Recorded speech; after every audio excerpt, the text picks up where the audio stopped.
today I'd like to talk about the Sydney Edition Outback 328 FRK. We're going to start out with the front cap here. As you'll notice, this molded design has a brake right here, and that brake is designed to send the air over the top of the unit instead of bringing it back underneath it, creating any kind of updraft that's going to make the unit more difficult to tow. Next, as you come down here, you're going to run into this mirror, which it makes it a lot easier. The old days you had to turn your head and look back as you're driving around to hook up your fifth wheel. With this mirror, you simply look into your mirror on your vehicle. It'll reflect off of this and show the hitch in the bottom of the box of the truck. You'll be able to hook up a lot easier. If you're doing that at night, you're going to have these LED lights that are going to light up the whole area there, so it's a lot easier to connect to this unit at night. And we'll walk around towards the side of the unit. We're going to have electric jacks here, which are real easy to run with a push of a button. Extra large storage. You can hold this up easily so that as you're unloading and loading the unit, very easy to get to. And as we're back here, you can see it's set up for the outside TV if you wanted to add that.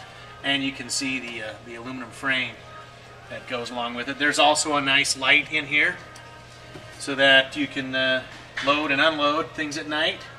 And as you also notice, rather than just having a plain plastic cover, this light has a little magnifying glass built into it, which is going to spread the light and disperse it a lot better, making it much easier to load and unload at night.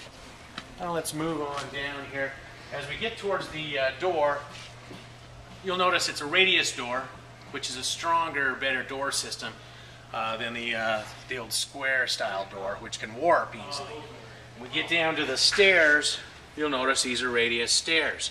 A stronger step system, but also eliminates the angle at which you're going to be going into the fifth wheel by bringing them out a little bit farther. We'll move up. You'll see this nice grab handle here. A lot more substantial, makes it a lot easier to get into the unit. And as I'm moving up in, let's take a look at the electric awning.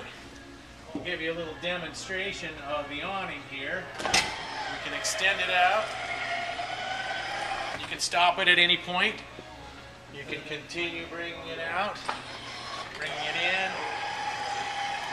We'll bring it out as far as we can until we do damage. Right about there. So as you can see, a lot easier to operate than your old manual awning where you had to carry the stick around and reach up and pull it in and worry about if the wind's going to come out, if you have enough time to bring the awning back in.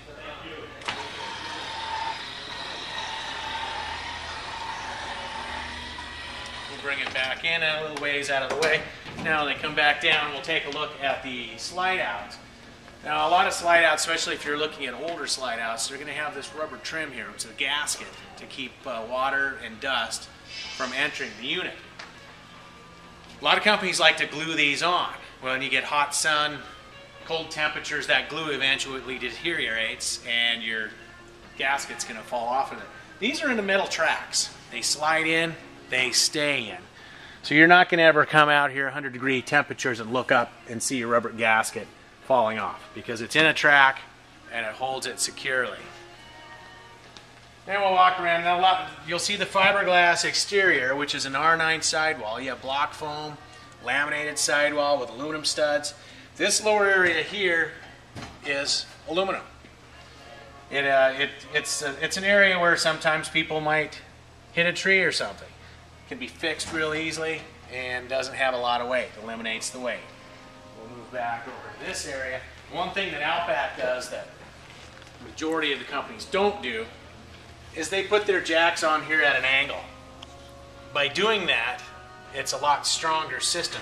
If you just put it down here sideways, you're going to have more lateral movement. By putting it at an angle, it's supporting the whole frame a lot better. And then while we're down here, we'll look at the MORryde suspension. This is a rear kitchen fifth wheel. The 80s and 90s rear kitchens were out there. People started telling everybody, oh, don't buy a rear kitchen. Things bounce too much.